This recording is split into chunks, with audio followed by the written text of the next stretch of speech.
Izguba naših najbližjih je vedno boleča. Ob tem se nam ponavadi pojavi veliko različnih čustev, od šoka, žalosti, jeze, nemoči, obupa. Vsa ta čustva so normalni del našega doživljanja in prav je, da si jih dovolimo občutiti in da si za to vzamemo čas. Izguba najbližjega zaradi covida pa je gotovo še posebej boleča. Zdi se nam lahko, da se nam je zgodila krivica. Zakaj ravno nam? Zakaj naši družini? Zakaj je imel ravno moj najbližji najhujši potek bolezni s takim izidom? Težko je sprejeti to izgubo. Žalovanje ponavadi poteka v nekih fazah. In prva faza je faza sprejemanja te izgube, ki je tukaj zagotovo še posebej težka.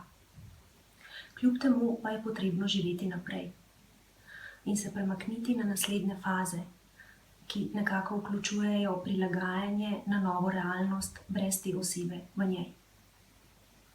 Pomembno se je zavedati, da to, da se premaknemo naprej s svojim življenjem, ne pomeni, da smo človeka pozabili, ampak pomeni, da živi ta človek še naprej z nami v naših mislih in v našem srcu.